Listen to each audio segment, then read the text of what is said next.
दोस्तों, आज की कहानी है छोटी बहू तुम्हारी डिलीवरी ससुराल में ही होगी। दोस्तों, कहानी शुरू करने से पहले अगर आपने हमारे चैनल को सब्सक्राइब नहीं किया है तो सब्सक्राइब कर लीजिए ताकि आपके पास पहुंचे हर नया वीडियो। दीपा जी की गहरी मित्र के बेटे की शादी है। आज संगीत रजनी का प्रोग्राम है। दीपा जी तैयार होने लगी तो बहू रानी ने आकर कहा, मम्मी जी कौन सी साड़ी पहन रही हैं? अक्सर तो संगीत रजनी के कार्यक्रम में कलर थीम लाल रंग की रहती है। आपने कौन सी साड़ी निकाली बहू? लाल रंग तो मुझे कुछ अजीब सा लगता है। मैंने जवानी में ही लाल रंग बहुत कम पहना तो अब बुढ़ापे में लाल रंग पहनते अच्छी लगूंगी। बुढ़ापे में मतलब आप क्या अपने आप को बूढ़ी समझ रही हैं? किसकी मजाल है जो आपको बूढ़ी कहे? आप तो कितनी ही बहुओं के लिए आदर्श हैं। सभी कहती हैं आप तो किसी भी दृष्टिकोण से 60 पार की लगती नहीं तो क्या हुआ? हूँ तो सही। खैर तुम ही बताओ मैं क्या पहनूं? चलिए ये पिंक वाली कांजीवरम पहन लीजिए, आप पर बहुत सूट करती हैं। उसके साथ मोतियों की माला पहने। मेरे पास एक लॉकेट है, इससे मैच हो जाएगा। और बाहों में चूड़ियां भी मोती की ही पहने। पिंक के साथ हमेशा मोतियों का सेट ही अच्छा लगता है, सोने का नहीं। रानी अपने कमरे में लॉकेट लेने चली गई और दीपा जी तैयार होने लगी। पति आलोक तो घंटे भर से तैयार होकर बैठे हैं। उन्हें जब भी किसी प्रोग्राम में जाना होता है तो बहुत स्फूर्ति से भर जाते हैं और बहुत खुशी से घंटा भर पहले ही तैयार होकर बैठ जाते। पार्टियों में पुराने मित्रों से मिलना होता है तो उन्हें बहुत खुशी होती है और समय बहुत अच्छा कट जाता है। दीपा तथा आलोक जी के 2 ही बेटे हैं। बड़ा बेटा 20 साल पहले शादी के बाद अमेरिका में सेट हो गया। किसी खास कार्यक्रम पर ही वे लोग आते हैं। छोटे बेटे अनुराग की शादी रानी के साथ 15 वर्ष पहले हुई। रानी के परिवार में माता पिता और 3 बहनें हैं। जब रानी को देखने के लिए अनुराग और उसके माता पिता आए तो दीपा जी को देखते ही दोनों बहनें रानी के साथ फुसर करने लगी। ये अनुराग की मम्मी है, ये तो कहीं से लगती ही नहीं, उसकी बहन लगती है। तो रानी तेरी तो सामत आ गई। ऐसे स्मार्ट सास के सामने तेरी तारीफ कौन करेगा? ये तो खुद ही बनने संवरने में लगी रहेगी, तुझे कौन देखेगा? रानी के मन में सास की जो तस्वीर बनी थी उसके अनुसार एक अधेड़ महिला, चेहरे पर थोड़ी सख्ती, बात करने के लहजे में थोड़ा रौब दाब, लड़के के माँ होने का दम्भ, ये सब कुछ नजर आना चाहिए था, लेकिन यहाँ तो वैसा कुछ भी नहीं था। दीपा जी तो बहुत सुंदर, आकर्षक, मृदुभाषी और बहुत अनुशासित, आदर मान से भरे शब्दों में बात कर रही थी। ये सचमुच में ही ऐसी हैं या अभी कुछ समय के लिए मुखौटा ओढ़े हुए हैं? रानी के मन में सवाल उठ रहे थे। रानी और अनुराग ने एक दूसरे को पसंद कर लिया तथा उनके माता पिता ने भी। रिश्ता तय हो गया और जल्दी ही उनकी शादी हो गई। शादी से पहले रानी की मम्मी ने उसे समझाया, रानी बेटा कहाँ जाता है? शादी के बाद लड़की का दूसरा जन्म होता है, क्योंकि उसे ससुराल वालों के अनुसार सबको ढालना पड़ता है।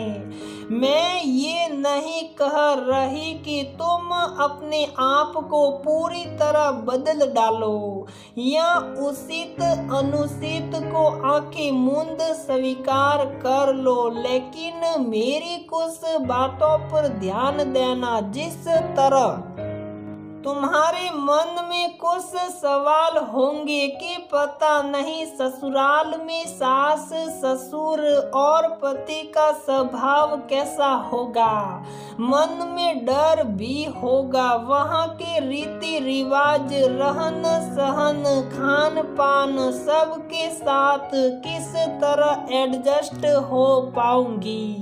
ठीक वैसे ही विचार तुम्हारे साथ ससुर और पति के मन में भी उठेंगे कि बहू पता नहीं हमारे घर में किस तरह से एडजस्ट होगी, हिल मिल कर रहेगी या नहीं, संस्कार कैसे होंगे, व्यवहार कैसा होगा, स्वभाव कैसा होगा। सभी की एक दूसरे से उम्मीदें होती हैं और ये स्वाभाविक भी हैं। रिश्तों को मजबूत और सफल बनाने के लिए दोनों पक्षों की कोशिश जरूरी है। अगर दोनों पक्ष ईमानदारी से अपनी जिम्मेदारियां निभाते हैं तो संबंध मधुर बने रहते हैं। तुम उस घर की छोटी बहू बनकर जा रही हो, तुम्हें सास ससुर के साथ ही रहना होगा, इसलिए जैसा यहाँ अपने माता पिता के प्रति तुम्हारे मन में प्यार आदर मान है, वैसा ही उनके प्रति भी होना चाहिए। हमारे डांटने पर या कुछ समझाने पर अगर तुम्हें बुरा भी लगता है तो भी तुम चुप हो जाती हो। ठीक वैसे ही उन्हें भी अपने माता पिता समझकर उनकी कही किसी बात का बुरा नहीं मानना। वे जो कहेंगे तुम्हारे भले के लिए ही रहेंगे। उन्हें भी अपने बेटे के साथ रहना है तो उनकी कोशिश यही रहेगी कि बहू भी हमेशा खुश रहे और उनको आदर मान प्यार देती रहे। शादी के बाद रानी ने देखा उसकी सास बहुत अनुशासित जीवन जीती हैं। सवेरे जल्दी उठकर योगा मेडिटेशन करती हैं, खाने पीने में पूरा परहेज करती हैं, पौष्टिक खाना वक्त पर खाती हैं।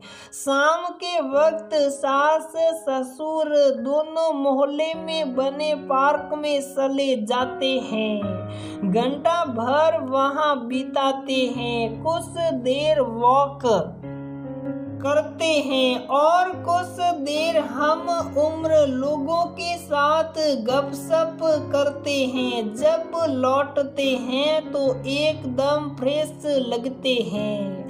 रात के खाने पर सारा परिवार इकट्ठा बैठकर खाना खाते। घर के वाइब्स बहुत सकारात्मक हैं, जिससे घर में खुशी और हल्कापन बना रहता है। रानी को महसूस हो रहा था मानो वह अपने मायके में ही हो। ससुराल और सास का जो हवा मन में था वह गायब हो गया।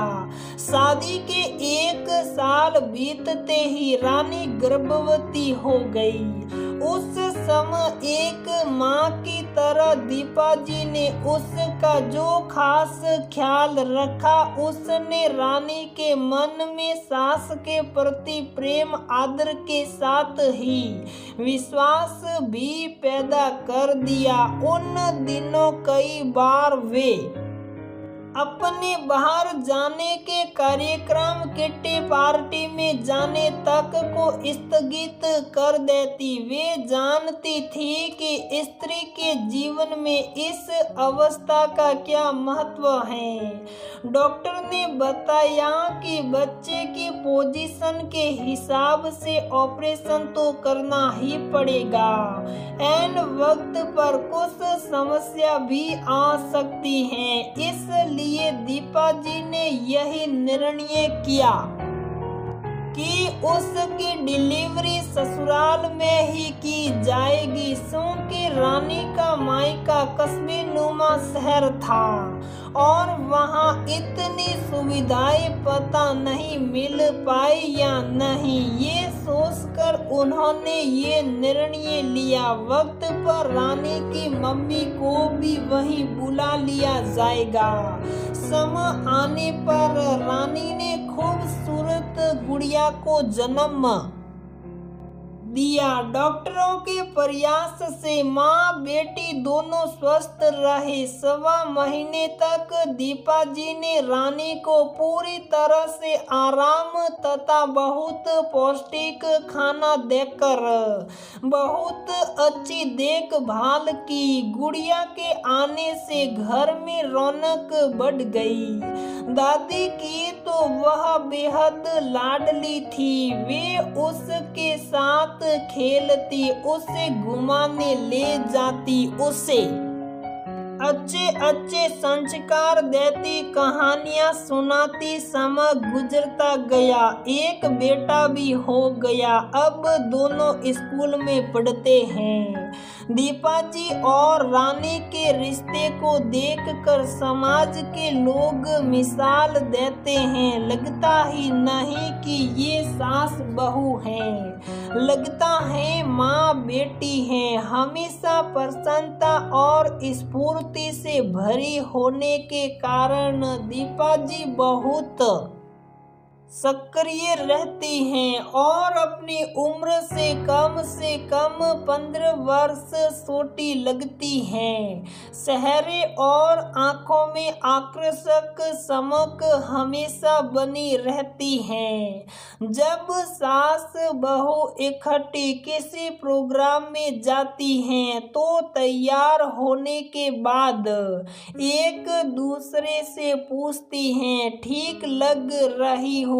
कभी कभी बदलाव के लिए एक दूसरे के साड़ी ज्वेलरी भी पहन लेती हैं। रानी काजल लेकर सास के कान के पीछे लगाकर कहती हैं, मम्मी जी बहुत अच्छी लग रही हैं, नजर ना लग जाए। अब बुढ़ापे में मुझे किसकी नजर लगेगी। दीपा जी के कहते ही रानी कहती, हमारे रिश्ते को भी तो नजर लग सकती है ना। हमें देखकर लोग अक्सर कहते हैं कि ये दोनों सास बहू तो लगती ही नहीं, कितना प्यार और समझदारी है आपस में। दीपा जी के चेहरे पर संतोषजनक मुस्कान आ जाती। सच ही तो है, अगर रिश्तों में प्यार, विश्वास, समझौता, सहनशीलता बनाकर रखी जाए तो घर तो स्वर्ग जैसा बन ही जाएगा। तो दोस्तों, हमारी हमारी ये कहानी यहीं पर समाप्त होती है। अगर आपको हमारी ये कहानी पसंद आती है तो प्लीज वीडियो को लाइक करें, शेयर करें और हमारे चैनल को सब्सक्राइब जरूर करें।